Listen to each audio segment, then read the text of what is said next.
Trump's trade war is blowing up in his face, and Canada and Mexico have just delivered the knockout punch to his trade war ambitions. Prime Minister Mark Carney, meantime, now in Mexico on a big trade trip in the face of Donald Trump's trade war against Canada and Mexico as well. This will be a two-day whirlwind visit, about 36 hours or so.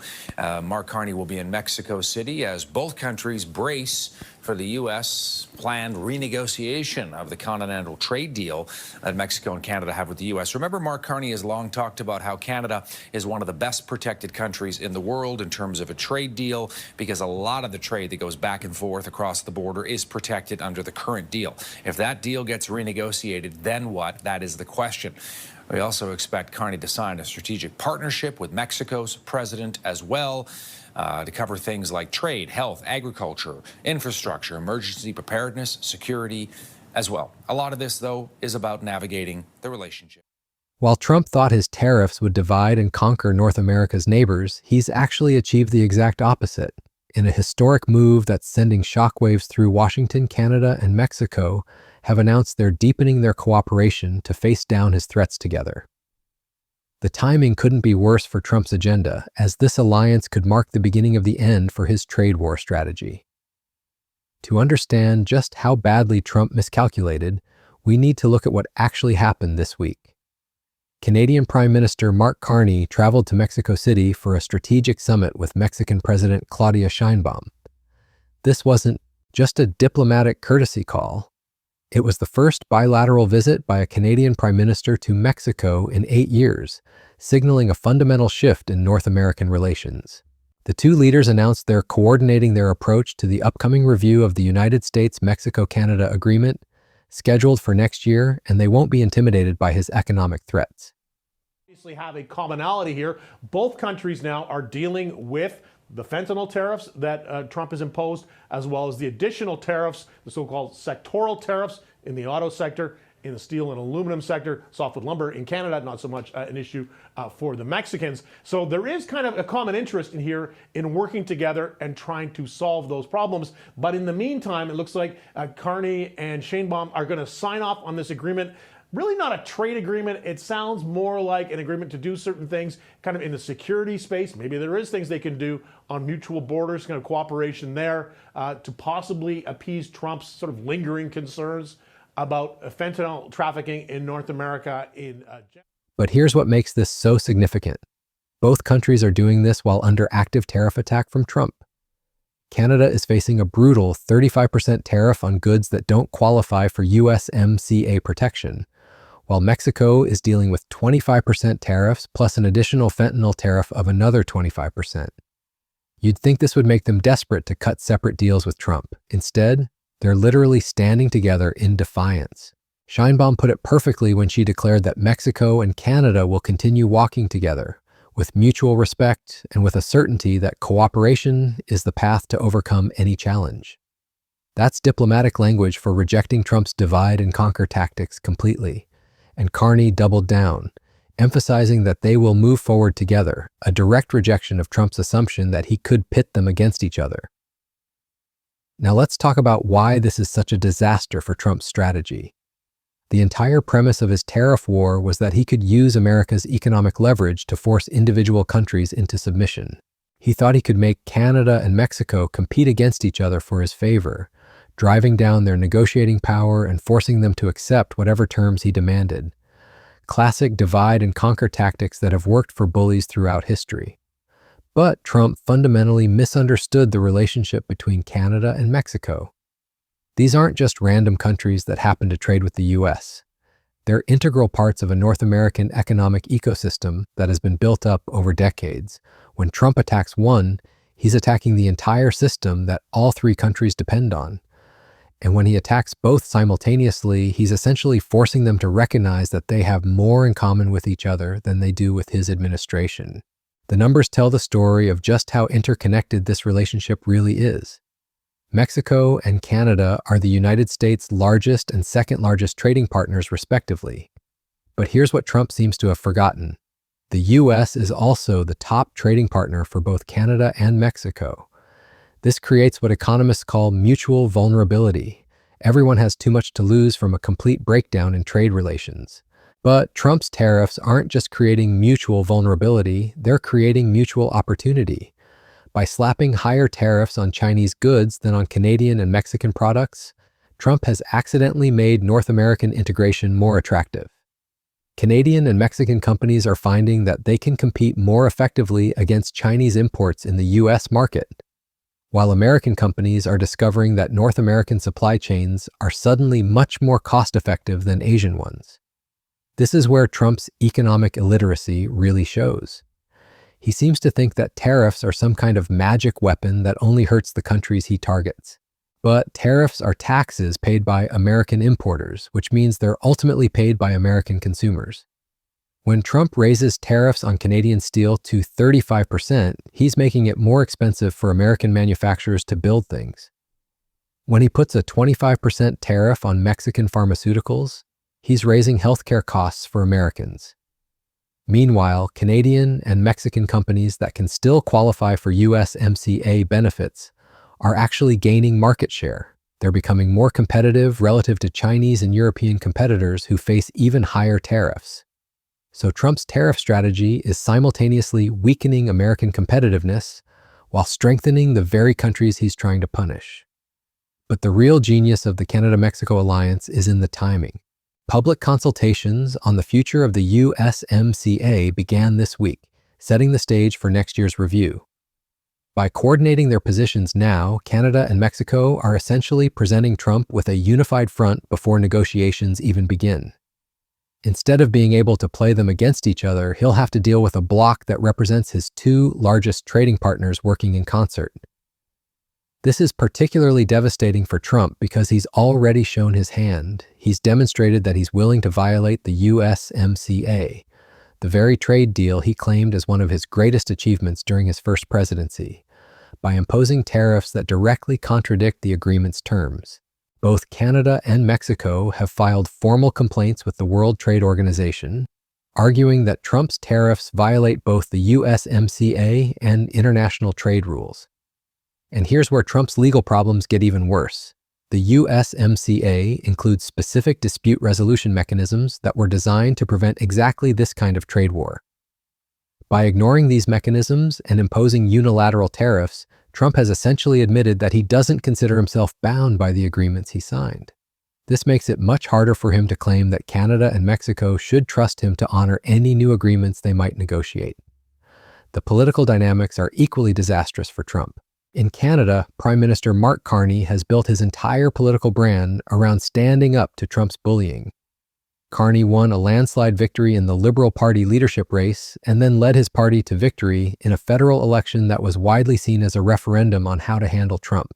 His message was simple: Canada will not be intimidated and Canadians will not be divided. The more Trump attacks, the more popular Carney becomes. In Mexico, President Sheinbaum has taken a more diplomatic approach, but she's been equally firm in rejecting Trump's demands. When Trump signed a secret executive order reportedly directing military action against Mexican drug cartels, Sheinbaum responded with a clear declaration that there will be no invasion of Mexico. When Trump renamed the Gulf of Mexico as the Gulf of America, Mexico simply ignored the symbolic provocation and continued calling it by its internationally recognized name. But perhaps the most telling sign of how badly Trump's strategy is failing is in the economic data. Despite months of tariff threats and actual tariffs, trade between the three countries continues to flow. According to recent analyses, over 85% of Canada-US trade and 84% of Mexico-US trade remains tariff-free because it qualifies for USMCA protections. This means that Trump's tariffs are hitting a relatively small portion of total trade, while the vast majority of economic integration continues unaffected. This creates a perverse situation where Trump's tariffs are painful enough to anger Canada and Mexico, but not comprehensive enough to actually force them into submission. He's essentially chosen the worst of both worlds, creating maximum political backlash while achieving minimal economic leverage. Meanwhile, the costs to the American economy are mounting. American tourism groups are reporting significant losses as Canadian travel to the U.S. has dropped by 40%. The shift in Canadian travel patterns alone could cost the U.S. economy $4 billion annually. American manufacturers are facing higher input costs due to tariffs on Canadian steel and aluminum, and American consumers are seeing higher prices on everything from energy to pharmaceuticals due to tariffs on Mexican imports. But the long-term strategic implications are even more serious. By forcing Canada and Mexico to work together, Trump is inadvertently creating the foundation for a more integrated North American economy that doesn't depend as heavily on American leadership. The two countries are already exploring ways to deepen their bilateral trade relationship, which was valued at $40.5 billion in 2024, a significant figure, but one that has tremendous room for growth.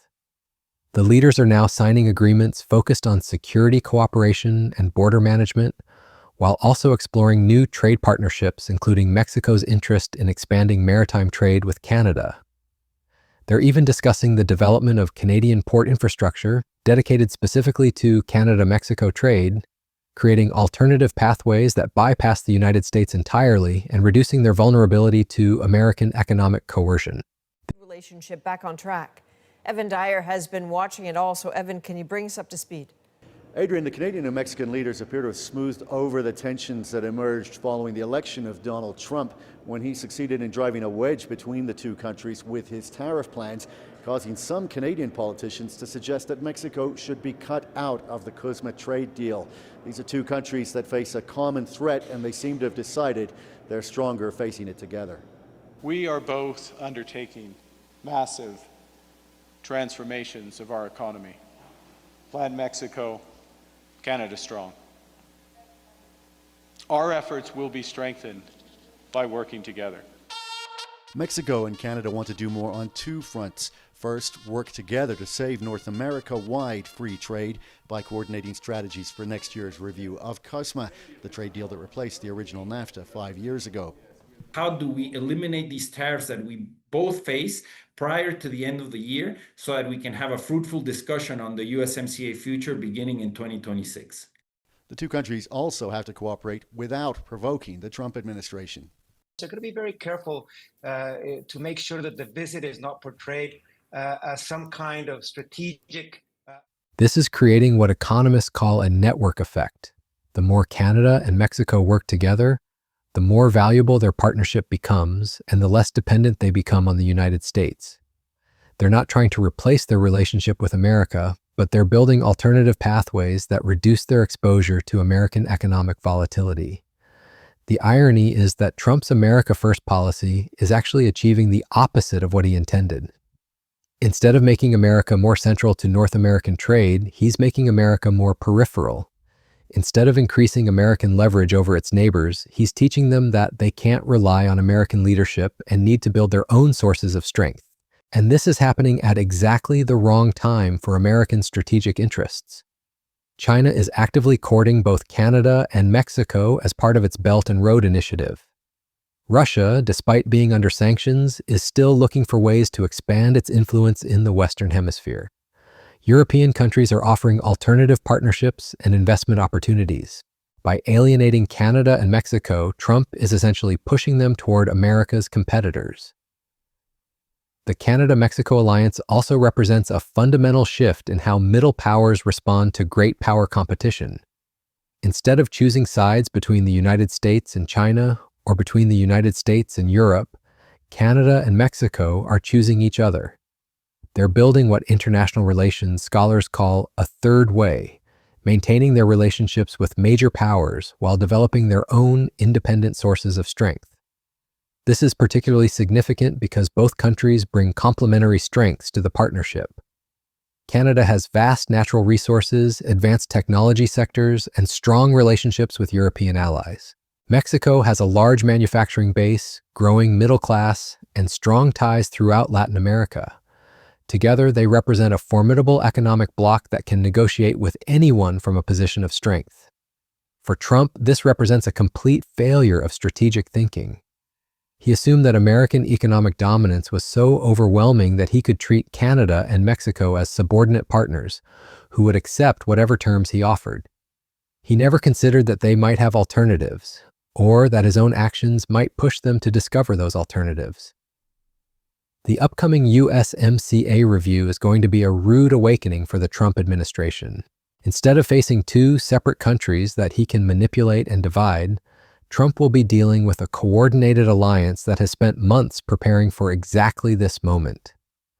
They've studied his negotiating tactics, they've built alternative relationships, and they've demonstrated that they're willing to absorb short-term economic pain in order to maintain their long-term independence. Moreover, they've learned from Trump's first presidency that any agreement they reach with him might not be worth the paper it's printed on. He's already violated the USMCA that he negotiated and signed during his first term. He's shown that he's willing to impose tariffs first and worry about legal justifications later. He's demonstrated that he views trade agreements as temporary conveniences rather than binding commitments. This makes it much harder for Trump to achieve his objectives through negotiation. Why would Canada and Mexico agree to new concessions when Trump has already shown that he won't honor the concessions they made in the past? Why would they trust his promises when he's currently violating the promises he made just a few years ago? The answer is that they won't. And that's why the Canada-Mexico alliance is so significant. It's not just a tactical response to Trump's current tariff war. It's a strategic recognition that the era of American economic hegemony in North America is coming to an end. These countries are preparing for a future where they have to rely on each other rather than on American leadership. And the more Trump pushes, the stronger that alliance becomes. Every new tariff, every threatening tweet, every demand for submission just reinforces their conviction that they need to stick together. Trump thought he was negotiating from a position of strength, but he's actually negotiating from a position of increasing weakness. The Canada-Mexico alliance represents everything that Trump's foreign policy has failed to understand about the modern world. Countries don't just submit to economic pressure anymore. They adapt, they find alternatives, and they build new relationships. The more aggressive America becomes, the more incentive other countries have to work around American power rather than with it. This is the real story of Trump's tariff war. It's not making America stronger, it's making America more isolated. It's not increasing American leverage, it's teaching other countries that they can't depend on American leadership. And it's not dividing America's competitors, it's uniting them against American interests. The Canada-Mexico alliance is just the beginning. As Trump continues his trade wars around the world, we're likely to see more countries forming similar partnerships to protect themselves from American economic coercion. The European Union is already exploring deeper ties with both Canada and Mexico. Asian countries are accelerating their own regional integration efforts. Even traditional American allies are hedging their bets by building alternative relationships. Trump promised to make America great again, but his tariff wars are actually making America less relevant. He promised to put America first, but he's teaching the world to put America last. He promised to win so much that Americans would get tired of winning, but the only thing Americans are getting tired of is losing friends and alienating allies. The Canada-Mexico alliance is proof that Trump's trade war strategy has fundamentally failed. Instead of bending his neighbors to his will, he's taught them that they're stronger together than they are apart. Instead of making them dependent on American markets, he's incentivized them to find alternatives. Instead of demonstrating American strength, he's revealed American weakness. And as the USMCA review approaches, Trump is going to discover just how badly he's miscalculated. He thought he was going into those negotiations holding all the cards, but Canada and Mexico have been quietly building their own deck. The game has changed, the rules have changed, and Trump is still playing by the old playbook while his opponents have moved on to an entirely different game. That's the real lesson of this week's developments. Trump's tariff war isn't just failing to achieve its objectives, it's actively undermining American interests by pushing allies into each other's arms. The Canada-Mexico alliance is the first major strategic consequence of that failure, but it won't be the last. Trump set out to make America great again, but he's actually making America alone again. And in today's interconnected world, alone is just another word for weak.